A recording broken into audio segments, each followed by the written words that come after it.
স্ক্রিনে দেখতে পাচ্ছেন আমরা আজকে পাওয়ার গ্রিড বাংলাদেশ পিএলসি এর জুনিয়র হিসাব সহকারী যে পরীক্ষাটা অনুষ্ঠিত হয়েছিল 15/11/2024 এই প্রশ্নের সলিউশন করার চেষ্টা করব এবং গুরুত্বপূর্ণ অঙ্কগুলোই কেবল আমরা করব, সহজ যে অঙ্কগুলো সেগুলো আমরা করব না, আপনাদের জন্য সেগুলো রেখে দেব। আপনারা করবেন, করার পরে যদি কোথাও না বুঝেন অবশ্যই কমেন্ট সেকশনে লিখে জানাবেন আমাকে, দেন আমি ওই অঙ্কগুলো পরের ভিডিওতে বা দু একটা ভিডিওর মধ্যেই সলিউশন করে দেওয়ার চেষ্টা করব। বলা হচ্ছে 1 হতে 23 পর্যন্ত সংখ্যার যোগফল কত। তো আপনারা যখন গণিত প্রশ্নটা সলভ করেন পরীক্ষার হলে নিশ্চয়ই টাইম অনেক কম থাকে, পরীক্ষায় 1 ঘন্টার মধ্যে 75, 80 বা 100টা প্রশ্নের উত্তর আপনাদের করতে হয়। এই জন্য প্রশ্নপত্রের মধ্যেই অঙ্ক কিভাবে করবেন সেটা আমি দেখাচ্ছি। তো এর সূত্র কি? সূত্র হচ্ছে n × n+1 ভাগ হচ্ছে 2। তার মানে n কত? n হচ্ছে সর্বশেষ পদটা, তার মানে 23 আর 23 + 1 ভাগ হচ্ছে 2। তাহলে 23 গুণন 23 আর 1 24 ভাগ হলো 2, কাটাকাটি করলে 12। তাহলে 12 আর 23 গুণ করলে কত হবে? 23 2 গুণ হচ্ছে 40, 1 ঘর ক্রস, 23 1 23, তাহলে 6 4 3 7 আর 2 276। তাহলে খেয়াল করে দেখেন বি নম্বর অপশনে রয়েছে 276। আচ্ছা, কয় সেকেন্ড লাগলো অঙ্কটা করতে? কিন্তু ঘটনা হচ্ছে এই সূত্রটা যে প্রয়োগ হবে সেটা আপনারা জানবেন কিভাবে? মনে রাখবেন যে 1 থেকে 23 পর্যন্ত সংখ্যাগুলো যদি ধারাবাহিক হয়, আর ধারাবাহিক সংখ্যার যোগফল নির্ণয় করার সূত্র হচ্ছে n × n+1 ভাগ হচ্ছে 2। এছাড়াও আরেকটা শর্টকাট মেথড রয়েছে এটার। যখন আপনারা ডিটেলস সূত্রটা ভালোভাবে শিখে যাবেন তখন এই অঙ্কটা আপনারা করবেন কিভাবে? সেটা হচ্ছে এই সংখ্যাটা প্রথমে লিখবেন 23, একে গুণ করবেন এই সংখ্যাটা আর এই সংখ্যাটা যোগ করে তার অর্ধেক দ্বারা। তাহলে 23 আর 1 24, 24 এর অর্ধেক 12, তাহলে 23 আর 12 গুণ করলে কত হবে? 276। দেখেন মুহূর্তের মধ্যেই অঙ্কটা হয়ে গেল। আমরা আরেকটা করি, ধরেন 1 থেকে 10 পর্যন্ত ধারাবাহিক সংখ্যাগুলোর আমাদের যোগফল জানতে চাচ্ছে। ওকে, তাহলে কি করব? 10 আমরা লিখব, গুণন 10 আর 11 কত? 11, 11 অর্ধেক 5.5, তাহলে 5.5 দ্বারা এটাকে গুণ করব। তাহলে কত হবে? যা হবে তাই অ্যান্সার, ঠিক আছে? আবার যদি এমন হয় যে ধরেন 1 থেকে 9 পর্যন্ত সংখ্যাগুলোর যোগফল, তাহলে কত হবে? শেষ সংখ্যাটা 9, গুণন 9 আর 1 10, 10কে 2 দ্বারা ভাগ করলে 5, তাহলে 5 আর 9 গুণ করলে 5 নং 45।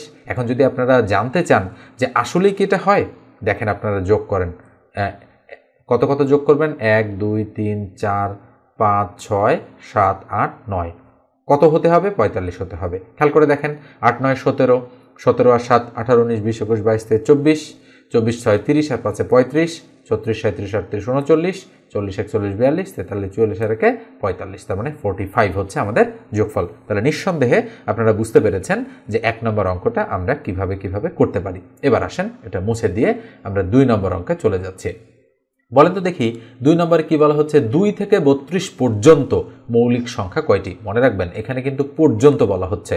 পর্যন্ত মানে হচ্ছে যে 2ও আমরা গণনায় অন্তর্ভুক্ত করব, 32কেও আমরা গণনায় অন্তর্ভুক্ত করব, এই রেঞ্জের মধ্যে যতগুলো আছে সবগুলো। আর যদি পর্যন্ত না দিয়ে বলতো 2 থেকে 32 এর মধ্যবর্তী মানে কিন্তু মাঝখানে, যদি মধ্যবর্তী সংখ্যাটা বলতো তাহলে কিন্তু এই 2 আর এই 32 বাদ যেত। ওকে, যেহেতু পর্যন্ত বলেছে তার মানে 2কেও গণনায় অন্তর্ভুক্ত করতে হবে। এবং এই জায়গাতে আপনারা অনেকে ভুল করে ফেলেন। তাহলে 2 3 5 7 11 13 17 19 23 29 31, এরপরে 37, তো 32-এর চেয়ে বড় হয়ে যাচ্ছে। তাহলে আমরা একটু সংখ্যাগুলো গোনার চেষ্টা করি, কয়টা আছে? 1 2 3 4 5 6 7 8 9 10 11, তার মানে সঠিক উত্তর কতটি? 11টি। এইভাবেই পরীক্ষার হলে করতে হবে। তো আমি বোঝাচ্ছি জন্য হয়তো কিছুটা সময় বেশি লাগছে, কিন্তু যখন আপনি নিজে নিজেই ট্রাই করবেন এবং আপনি অঙ্কগুলো করতে পারবেন তখন কিন্তু আর কোনো প্রবলেম হবে না, দ্রুত আপনারা অঙ্কগুলো করে ফেলতে পারবেন। এবার আসেন পরেরটা। 3 নম্বর অঙ্কে কি বলা হচ্ছে? দুটি সংখ্যার লসাগু 75 এবং গসাগু 5, একটি সংখ্যা 15 হলে অপর সংখ্যাটি কত? তাহলে খেয়াল করে দেখেন অপর সংখ্যাটা আমরা কিভাবে বের করি। তার মানে আমরা বলি লসাগু গুণন গসাগু ভাগ হচ্ছে একটি সংখ্যা। খেয়াল করে দেখেন লসাগু কত? লসাগু হচ্ছে 75, তাহলে 75 গুণন গসাগু কত? গসাগু হচ্ছে 5 5, আর একটি সংখ্যা কত? একটি সংখ্যা 15, এটা দ্বারা ভাগ, তাহলে 3 5 15, 3 25 75, তার মানে সঠিক উত্তর কত? 25 বা 25। দেখেন এই যে বি নম্বর অপশনটা রাইট। এর মূল সূত্রটা কি বলেন তো দেখি? এর মূল সূত্রটা হচ্ছে, আপনারা যদি এই ধরনের অঙ্ক করতে যান সেটা হচ্ছে লসাগু গুণন গসাগু ইকুয়াল একটি সংখ্যা গুণন অপর সংখ্যা। আমি শর্টকাটে লিখলাম, লতে লসাগু গতে গসাগু, এতে একটি সংখ্যা অতে অপর সংখ্যা। তো আপনারা বাম ডান এদিক ওদিক করে যে কোনো সংখ্যা বের করতে পারেন। তাই না? যদি গসাগু দেওয়া থাকে একটি সংখ্যা আর অপর সংখ্যা সবই দেওয়া থাকে, তাহলে লসাগু কীভাবে বের করবেন?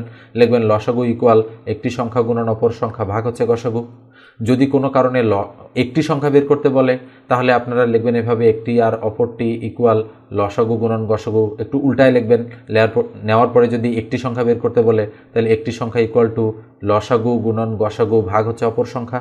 যেভাবে বলবে আপনাদের সেভাবেই বের করা সম্ভব যদি আপনি এই রুল বা সূত্রটা জানতে পারেন। এবার আসেন আমরা নেক্সট অঙ্কে চলে যাচ্ছি। তো আমি একটু স্ক্রল করে দেখাচ্ছি আপনাদের কি কি অঙ্ক এখানে রয়েছে। তো দেখেন 4 নম্বর অঙ্কটাতে বলা হচ্ছে 3 অঙ্কের বৃহত্তম ক্ষুদ্রতম সংখ্যার পার্থক্য কত। খুবই সহজ, এটা আমরা করব না। একটি সংখ্যার অর্ধেক তার 1/3 চেয়ে 17 বেশি সংখ্যাটি কত। তো আমার মনে হয় যে এটা একটু আমি করে দিব। ওকে, তো খেয়াল করে দেখেন, একটি সংখ্যার অর্ধেক তার 1/3 চেয়ে 17 বেশি সংখ্যাটি কত। তাহলে আমরা ধরে নিব যে ধরি আমাদের সংখ্যাটি হচ্ছে x। তাহলে প্রশ্ন মতে আমরা কিভাবে বিল্ড আপ করবো? একটি সংখ্যার অর্ধেক, তাহলে x এর অর্ধেক তার 1/3, তার মানে x এর 1/3 এটা চেয়ে 17 বেশি, তার মানে এটা বিয়োগ করলে 17 চলে আসবে। দেখেন according to the question build up করা শেষ। বা 3 × 6 লসাগু, 2 দ্বারা 6কে ভাগ করলে 3, 3 দ্বারা x-কে গুণ করলে 3x, মাইনাস 3 × 6 2, 2 দ্বারা x-কে গুণ করলে 2x ইকুয়াল টু 17। তাহলে বা কি হবে? 3x থেকে 2x বাদ দিলে x ভাগ 6 ইকুয়াল টু 17। তাহলে এটার নিচে 1 আছে, 1 দ্বারা x-কে গুণ করলে x ইকুয়াল 6 17 কত? 102। তাহলে নিঃসন্দেহে আমরা বলতে পারি যে আমাদের সঠিক উত্তর কত? 102। এই যে দেখেন ডি নম্বর অপশনটাই রাইট অপশন। পরেরটাতে আসেন, পরেরটাতে কি বলা হচ্ছে দেখেন একটু ভালো করে। বলা হচ্ছে 13 17 25 41 ড্যাশ, মানে ড্যাশ একটা দেওয়া আছে বা গ্যাপ দেওয়া আছে, এর পরবর্তী সংখ্যা কত, তার মানে এই সংখ্যাটা কত খুঁজে বের করতে বলা হচ্ছে। তো আমরা একটু দেখি এর বৃদ্ধির হারটা কত। 13, এরপরে 14 15 16 17, তার মানে 4 বেড়েছে। 17-এর পরে 18 19 20 21 22 23 24 25, তার মানে 8 বেড়েছে। 25-এর পরে 41, তাহলে 26 27 28 29 30 31 32 33 34 35 36 37 38 39 40 41, তার মানে 16 বেড়েছে। তাহলে এটা কত বাড়বে? 4-এর পরে 8 8-এর পরে 16, তার মানে এটা 32 বাড়বে। তাহলে 41 আর 32 কত হয়? 2 আর 1 3, 4 আর 3 7, তার মানে 73 হবে আমাদের এই সংখ্যাটি। দেখেন বুঝতে পারেন কিনা। ওকে, তো এবার আসেন 7 নম্বর অঙ্কটা। বলা হচ্ছে একটি চেয়ার 180 টাকায় বিক্রি করায় 25% লাভ হয়, চেয়ারের ক্রয় মূল্য কত? ওকে, তো আমরা এটা একটু মুছে দেই। তাহলে কি বের করতে বলেছে? ক্রয় মূল্য কত বের করতে বলেছে। তো মনে রাখবেন পার্সেন্টেজের অঙ্কে ক্রয় মূল্য মানে সবসময় 100%। তাহলে 180 টাকায় বিক্রি করে 25% লাভ হয়েছে। আচ্ছা বলেন তো দেখি, এই 180 টাকার মধ্যে ক্রয় মূল্য এবং লাভ দুটোই আছে কিনা? অবশ্যই আছে।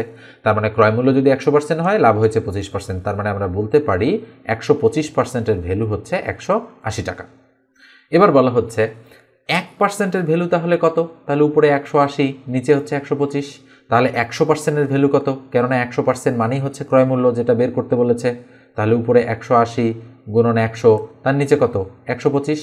কাটাকাটি যদি আমরা করি, 4 25-এ 100, 5 25-এ 125, 5 দ্বারা যদি আমরা এটাকে কাটি, 3 5-এ 15, থাকলো 3 16 17 18 30, 5 6 30, তাহলে 36 আর 4 গুণ করলে যা হবে সেটাই হচ্ছে আমাদের সঠিক উত্তর। তাহলে 4 6 24-এ 4, হাতে কত? 2, 3 4 12 আর 2 14, কত? 144, তার মানে আমাদের সঠিক উত্তর 144 টাকা। ওকে, এবার দেখেন আমরা হচ্ছে স্ক্রল করে যাব, আপনাদের যে অঙ্কগুলো কেবল কঠিন মনে হবে সেই অঙ্কগুলোই আমরা একটু করে দেওয়ার চেষ্টা করব। তো খেয়াল করে দেখেন 4 নম্বর অঙ্কটা হচ্ছে 8 নম্বর অঙ্কটাতে বলা হচ্ছে একটি চাকা 440 মিটার যেতে 10 বার ঘোরে, চাকাটির ব্যাসার্ধ কত? খুবই সুন্দর একটা অঙ্ক কিন্তু এটা। এরপর বলা হচ্ছে লবণের মূল্য 25% বৃদ্ধি পেলে ব্যবহার শতকরা কত কমালে লবণ বাবদ ব্যয় বৃদ্ধি পাবে না। তো এটা বলাই যায় এটার উত্তর 20%, আপনাদের এটা মুখস্থ হয়ে গিয়েছে। কোন ত্রিভুজের 3 বাহুকে বর্ধিত করলে উৎপন্ন বহিস্থ কোণ 3টির সমষ্টি কত? এটা 360 ডিগ্রি, এটাও কিছুটা মুখস্থ টাইপেরই একটা অঙ্ক। তো 8 নম্বর যে অঙ্কটা রয়েছে এটা আমি একটু পরে করে দিচ্ছি, আগে সহজ টাইপের অঙ্কগুলো করে দিই, তারপরে এটাতে চলে আসছি। 9 নম্বর অঙ্কটা দেখেন, লবণের মূল্য 25% বৃদ্ধি পেলে ব্যবহার শতকরা কত কমালে লবণ বাবদ ব্যয় বৃদ্ধি পাবে না। তো মনে রাখবেন এই ধরনের অঙ্ক যেখানে থাকবে সেখানে যদি বৃদ্ধি বলে, তাহলে বলেন তো দেখি 100-তে কত বেড়েছে? 25, তার মানে আমরা করব কি 100 গুণন 25। আর যেহেতু বৃদ্ধি হয়েছে তার মানে নিচে দেব ওই 100 যোগ 25, তাহলেই মুহূর্তের মধ্যে অঙ্কটা হয়ে যাবে। এবার দেখেন তো দেখি কি হচ্ছে, উপরে হয় 100 গুণন 25 আর নিচে কত? 125। কাটাকাটি করলে 5 25 125, 5 দ্বারা 100 কাটলে 5 20 100, তাহলে কত শতাংশ উত্তর? 20%। তার মানে অবশ্যই বি নম্বর যে অপশনটা রয়েছে সেটাই কিন্তু রাইট অপশন। এবার আসেন পরেরটা। কোনো ত্রিভুজের 3 বাহুকে বর্ধিত করলে উৎপন্ন বহিস্থ কোণ তিনটির সমষ্টি কত? আচ্ছা, আমরা জানি যে 3 বাহুকে মানে হচ্ছে বর্ধিত করলে বহিস্থ কোণের সমষ্টি হয় 360 ডিগ্রি। এটা তো মুখস্থ আমি বললাম। তাহলে আমি যদি আপনাদের করে দেখাই তাহলে দেখেন কীরকম হবে। তো আমি একটা ত্রিভুজ অঙ্কন করার চেষ্টা করছি। ধরেন আনুমানিক আমি একটা ত্রিভুজ অঙ্কন করলাম, এটা হচ্ছে একটা ত্রিভুজ। আচ্ছা বলেন তো দেখি, এই ত্রিভুজটার কয়টা কোণ রয়েছে? এই একটা কোণ, এই একটা কোণ, আর এই একটা কোণ। তাহলে এটা যদি এ হয়, এটা হলো বি, আর এটা কি? এটা হচ্ছে সি। তাহলে এ বি সি একটা ত্রিভুজ। আচ্ছা বলেন দেখি, এই ত্রিভুজের এই 3 কোণের সমষ্টি কত? নিঃসন্দেহে বোঝা যাচ্ছে 180 ডিগ্রি। এখন এটা যেহেতু সমকোণী ত্রিভুজ, তাহলে এটা 90 ডিগ্রি। ধরলাম এটা সমকোণী সমদ্বিবাহু, তাহলে এটাও 45 ডিগ্রি, এটাও 45 ডিগ্রি। তাহলে কত হলো বলেন তো দেখি? হলো হচ্ছে এটা 45, এটা 45, 90, আর এটা 90, 90, 90, 180। তার মানে মিলে গিয়েছে। এবার আমরা করব কি, আমরা বহিস্থ কোণগুলো বের করার চেষ্টা করব। বহিস্থ কোণ কোনগুলো? তাহলে এই বাহুটাকে যদি আমি বর্ধিত করি তাহলে বাহুটা এই দিকে বর্ধিত হয়, এবং বহিস্থ কোণ এখানে হচ্ছে কিন্তু এই যে অংশটা হচ্ছে এটা। তো এটা যদি 45 হয়, আচ্ছা বলেন তো এক সরল কোণ মানে কত? 180 ডিগ্রি। 180 থেকে যদি আমি 45 বাদ দিয়ে দিই, তাহলে 5 আছে 10 মিলাতে 5, হাতে 1 4 আর 5, তার মানে 3, 135 ডিগ্রি। তাহলে এই কোণটা 135 ডিগ্রি। ওকে, তাহলে কোণটা কত? 135 ডিগ্রি।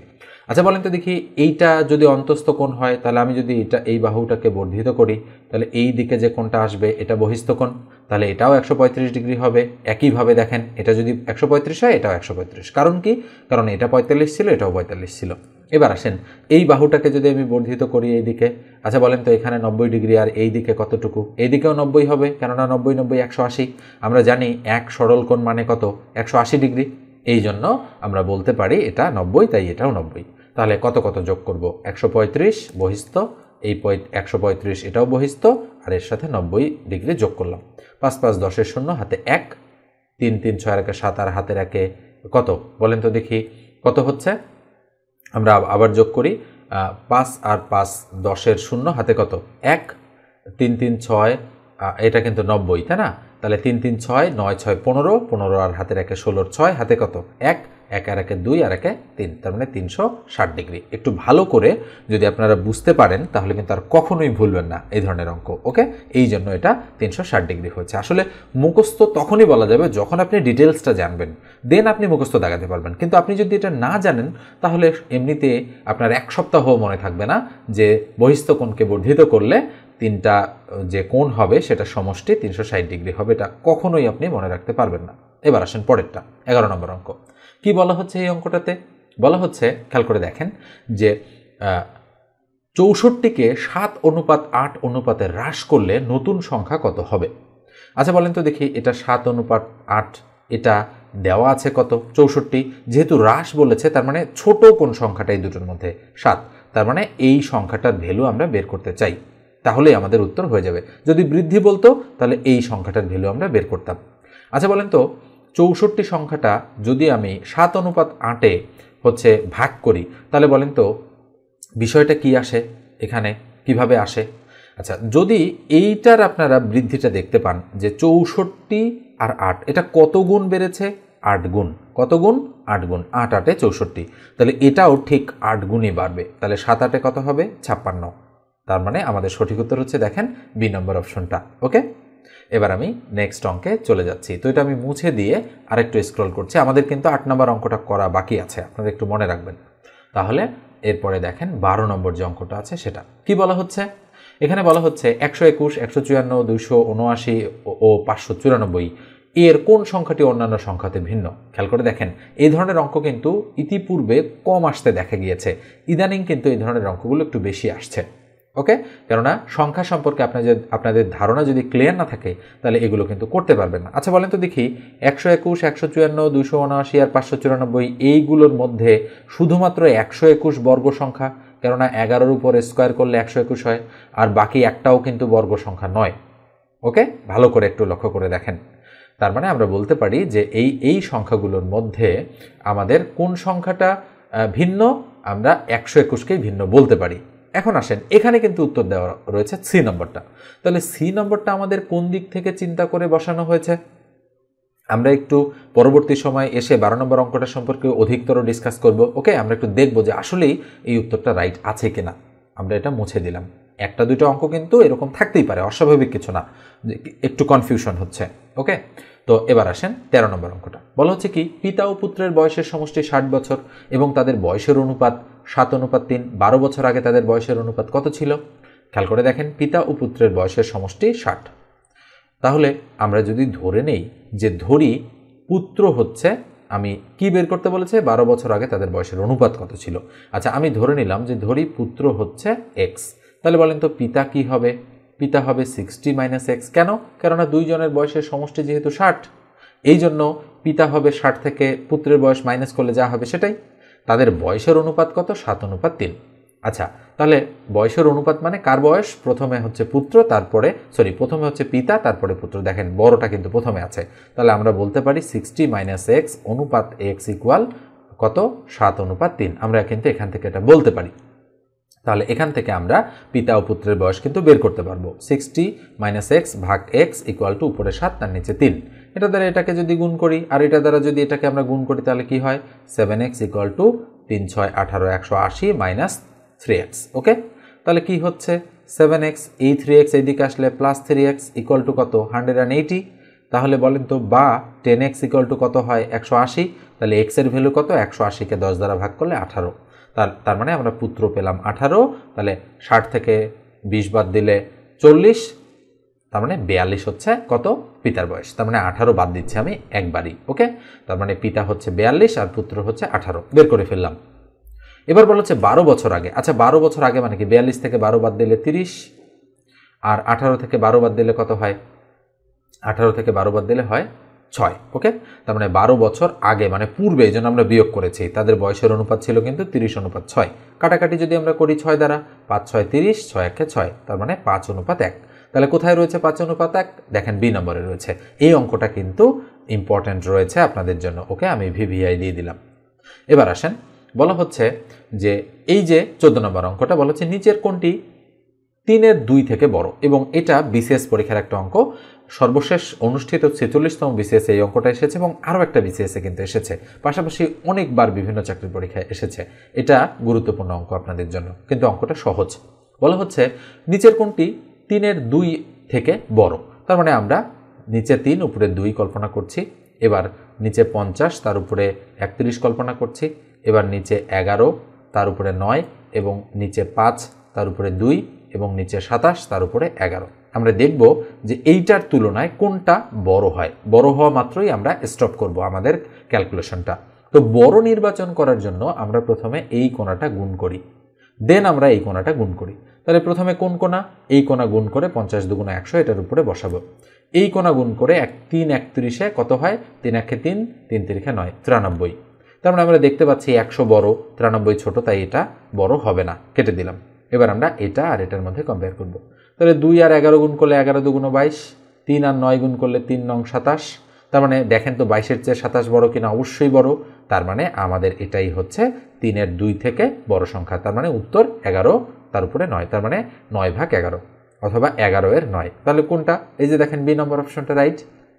এবার আসেন আমরা পরের অঙ্কে চলে যাচ্ছি। তো পরে মাত্র আর দুটো অঙ্ক দেয়া রয়েছে। ওকে, তো এই যে অঙ্ক দুটো রয়েছে, এই অঙ্ক দুটো একটা হচ্ছে, এটা হচ্ছে কিসের অঙ্ক? জ্যামিতির অঙ্ক, এবং এটাও জ্যামিতির অঙ্ক। দেখেন এখানে কিন্তু বীজগণিত আসেনি বললেই চলে, জ্যামিতি আর পাটিগণিত এসেছে। ওকে, তো বলা হচ্ছে একটি সমবাহু ত্রিভুজের প্রতি বাহুর দৈর্ঘ্য 10 মিটার হলে ত্রিভুজটির ক্ষেত্রফল কত? আচ্ছা বলেন তো, সমবাহু ত্রিভুজের ক্ষেত্রফল নির্ণয়ের সূত্র কি? এইটা যদি মনে না থাকে তাহলে কিন্তু এই অঙ্কটা আপনারা করতে পারবেন না। ওকে, তো সমবাহু ত্রিভুজের ক্ষেত্রফল নির্ণয়ের সূত্র কি? √3/4a²। আমরা প্রয়োগ করে দেই, তাহলে √3/4a², তাহলে √3/4, একটা বাহু কত? 10, তার মানে 10-এর উপরে স্কোয়ার। আচ্ছা বলেন তো 10-এর উপরে স্কোয়ার মানে কত? তাহলে √3/4 × 100, তাহলে 4 × 25 = 125, তাহলে 25√3 হচ্ছে আমাদের সঠিক উত্তর। খেয়াল করে দেখেন, এই যে 25√3 ডি নম্বরে রয়েছে, তার মানে ডি নম্বরটাই আমাদের রাইট অপশন। তাহলে এটাও আমরা খুব সহজেই করে ফেললাম। তবে সমবাহু ত্রিভুজের ক্ষেত্রফল নির্ণয়ের সূত্র যদি আপনি না জানেন তাহলে তো আর এটা করতে পারবেন না। ওকে, তো লাস্ট অঙ্ক দেখেন, একটি বৃত্তের ব্যাস দ্বিগুণ করা হলে ক্ষেত্রফল কত গুণ হবে? মনে রাখবেন, ব্যাস দ্বিগুণ করলে দ্বিগুণের উপরে স্কোয়ার করলে যা হবে সেটাই উত্তর। তাহলে দ্বিগুণের স্কোয়ার মানে 2-এর স্কোয়ার, 2 দুগুণ কত? সঠিক উত্তর হচ্ছে 4। তার মানে আমরা বলতে পারি, দেখেন সি নম্বর অপশনটা রাইট। তো নিশ্চয়ই বুঝতে পেরেছেন যে অঙ্ক কত পরিমাণে রিপিট। প্রত্যেকটা অঙ্ক আমি পেলাম যে ইতিপূর্বে চাকরির পরীক্ষায় এসেছে, একটা অঙ্কও কিন্তু তারা তৈরি করে দেয়নি। ঠিক আছে, তো মনে রাখেন যারা প্রশ্নকর্তা তারা তো আপনার আমার মতোই মানুষ, কিন্তু তাদের পদ পদবি হয়তো একটু বেশি। তারা নিজেরা কিন্তু এত সময় নিয়ে অঙ্ক তৈরি করে না। চাকরির বিগত সালে যে প্রশ্নগুলো ছিল বা বাজারে বিভিন্ন প্রচলিত বই যেগুলো রয়েছে যেগুলোতে ভুল কম, সেই বইগুলোই তারা নিয়ে বসে এবং সেখান থেকে অঙ্ক সিলেকশন করে তারা চাকরির পরীক্ষা দিয়ে দেয়। এইভাবেই কিন্তু প্রশ্নগুলো সিলেকশন করা হয়। তো আমার মনে আছে যে একটা অঙ্ক আমরা এখন পর্যন্ত আপনাদের করে দিইনি, তো আমি সেই অঙ্কটা একটু আপনাদের করে দিচ্ছি। এখন আমরা যে দুটো অঙ্ক করে দেইনি আপনাদেরকে, সেই দুটো অঙ্ক একটু করে দেওয়ার চেষ্টা করছি। মানে একটা তো করেই দিইনি, আর একটা হচ্ছে কি আমরা করেছিলাম এবং অ্যান্সারের সাথে আমাদের যেহেতু মেলেনি, অধিকতর চেক করার জন্য আমরা কিন্তু সেই অঙ্কটা রেখেছিলাম। তো কয় নম্বর অঙ্ক? 8 নম্বর। তো খেয়াল করে দেখেন 8 নম্বর যে অঙ্কটা রয়েছে, কি বলা হচ্ছে অঙ্কটাতে, একটি চাকা 440 মিটার যেতে 10 বার ঘোরে, চাকাটির ব্যাসার্ধ কত? নিচে সম্ভাব্য 4টা উত্তর দেয়া রয়েছে। তো চাকাটার ব্যাসার্ধ কত সেটা যদি আমরা বের করতে চাই, আচ্ছা বলেন তো দেখি ব্যাসার্ধকে আমরা কি দ্বারা প্রকাশ করি? আর দ্বারা। আর মানে কিন্তু রেডিয়াস বা ব্যাসার্ধ। তো ব্যাসার্ধ জিনিসটা কি আসলে সেটা যদি আমরা বুঝতে চাই, তো সেক্ষেত্রে আমাদের একটা বৃত্ত অঙ্কন করতে হবে শুরুতেই। তো আমরা যদি একটা বৃত্ত অঙ্কন করি, তো ধরেন এই হচ্ছে আমাদের একটা বৃত্ত। এই বৃত্তটার ব্যাসার্ধ কি বলেন তো দেখি? মাঝখান থেকে শুরু করে মাঝখান থেকে শুরু করে এই দিকে এই পর্যন্ত যে একটা রেখা আমরা কল্পনা করি সেটার নামই হচ্ছে ব্যাসার্ধ। এটাকে আমরা আর দ্বারা প্রকাশ করি। তো এই যে বৃত্তটা, এই বৃত্তটার কি দেওয়া আছে বলেন তো দেখি? একটি চাকা 440 মিটার যেতে 10 বার ঘুরে, চাকাটির ব্যাসার্ধ কত? তার মানে আর এর মান বের করতে বলেছে, কিন্তু আমাদের এই অংশটুকু ক্লু হিসেবে দেয়া রয়েছে। কয়বার ঘুরে? 10 বার। তাহলে 440 মিটার যেতে যেহেতু 10 বার ঘুরে, তাহলে একবার ঘুরবে কত মিটার যেতে? তার মানে আমরা 440কে যদি 10 দ্বারা ভাগ করি তাহলে 44 মিটার হয়। তার মানে একবার ঘুরলে কত মিটার ঘুরে? 44 মিটার। তাহলে নিঃসন্দেহে আপনারা বুঝতে পারছেন যে এই একবার যদি ঘোরে, আচ্ছা ঘোরা মানে কি? তার মানে এই বৃত্তটা একবার রাউন্ড করলে আমাদের চাকাটা 44 মিটার দূরত্ব অতিক্রম করে। তার মানে আমরা বলতে পারি এই চাকাটার পরিধি হচ্ছে এই 44 মিটার। তাহলে পরিধির সূত্র কি? 2 পাই আর। 2 পাই আর হচ্ছে পরিধি। এই পরিধি সমান তাহলে বলা আছে এই 44 বা 44 মিটার। তাহলে নিঃসন্দেহে আপনারা বুঝতে পারছেন যে একটা চাকা এই গোল যে বৃত্তটা এটার পরিধি হচ্ছে 2 পাই আর। তাহলে 2 পাই আর এর ভ্যালু হচ্ছে 44, যেহেতু বলা হচ্ছে 10 বার ঘুরে আর একবার ঘুরে আসলে পরিধির সমান দূরত্ব অতিক্রম করে। ওকে, তার মানে আমরা পাই আর ইকুয়াল টু বলতে পারি 44কে 2 দ্বারা ভাগ করলে 22। এখন আসেন আর এর ভ্যালু বের করতে বলা হচ্ছে, আর পাই এর মান আমরা জানি 22/7 অথবা 3.1416। ওকে, আমরা এটা জানি। তার মানে আমরা 22/7 বসাই দিলাম পাইয়ের মান। আচ্ছা বলেন তো দেখি এই লাইনে বসানোর আগে আমরা আর এর মান বের করতে পারি কিভাবে? তাহলে আর এর মান যদি আমরা বের করতে চাই তাহলে আমাদের কি করতে হবে? আর ইকুয়াল উপরে 22 তার নিচে পাই। তাহলে সুতরাং আর ইকুয়াল কি হবে? উপরে 22 নিচে পাইয়ের মান কত? 22/7। আচ্ছা বলেন তো দেখি এবার কি হবে? কাটাকাটি করলে উপরে 22, এই ভাগ চিহ্নটা গুণ চিহ্ন করলে 7 উপরে যাবে আর নিচে 22 আসবে। তাহলে কাটাকাটি করলে ওই 7 থাকবে। তার মানে আমাদের সঠিক উত্তর হচ্ছে 7 মিটার। খেয়াল করে দেখেন অ্যান্সার কোথায় রয়েছে। এই যে দেখেন সি নম্বর অপশনটা রাইট অপশন। তো এবার আমি এটা মুছে দিচ্ছি। মুছে দিয়ে আমি এরপরে যেটাতে একটু প্রবলেম ছিল, এই যে এই অঙ্কটা 12 নম্বর অঙ্কটা, এই অঙ্কটাতে একটু চলে আসি। বলা হচ্ছে 121 কি সংখ্যা? একটা বর্গ সংখ্যা। 154 একটা কি সংখ্যা? এটা একটা যৌগিক সংখ্যা। এটাও একটা যৌগিক সংখ্যা, এটাও একটা যৌগিক সংখ্যা। এই সবগুলোকেই আমরা কোনো না কোনো সংখ্যা দ্বারা কিন্তু ভাগ করতে পারি। তো সেক্ষেত্রে আমরা একটু দেখি যে 9 7 16, 16 আর 2 18, তার মানে এটাকে 3 দ্বারা ভাগ করা যায়। এটা তার মানে এই ভাগের কন্ডিশনগুলো আসলে আমি একটু দেখলাম চেক করে, আসলে এটা মৌলিক কিনা, ওই অনুপাতে তারা দাগিয়েছে কিনা। না, এটা মৌলিকও না। তার মানে এই 3টা সংখ্যা যৌগিক সংখ্যা, আর এটাও যৌগিক সংখ্যা, কিন্তু এটা পূর্ণবর্গ সংখ্যা। তার মানে অতিরিক্ত একটা কন্ডিশন এই সংখ্যাটা মেনে চলছে। সেটা কি? সেটা হলো 11-র উপরে স্কোয়ার করলে 121 হয়। তার মানে এটা একটা পূর্ণবর্গ সংখ্যা, তাই আমরা বলতে পারি এ নম্বরটা রাইট। তার মানে এটা ভুল। তো একটা চাকরির 15-20টা প্রশ্নের মধ্যে একটা প্রশ্ন এরকম কম বেশি থাকতেই পারে, অস্বাভাবিক কিছু না। কিছুটা কঠিন রয়েছে, আমাদের অ্যান্সার বের করতেই হচ্ছে ভুল হয়েছে। তো আমি করে দিলাম যেহেতু, আপনারা অবশ্যই মনে রাখবেন এর উত্তর কিন্তু এ নম্বরটা, অর্থাৎ 121 হচ্ছে এখানে ভিন্ন। তো এই হচ্ছে আমাদের আজকের আলোচনাটা কেমন লাগলো অবশ্যই লিখে জানাবেন। আর যারা সাবস্ক্রাইব করেননি প্রয়োজন মনে করলে সাবস্ক্রাইব করবেন, ফেসবুক পেজ থেকে দেখে থাকলে পেজটা ফলো দিয়ে রাখবেন। আর আমার কাছে যদি অনলাইনে আপনারা গণিত শিখতে চান, চাকরির গণিত একেবারে ধরে ধরে, তাহলে অবশ্যই 01642702760 এই নাম্বারে হোয়াটসঅ্যাপে যোগাযোগ করবেন। ওকে, ধন্যবাদ সবাইকে।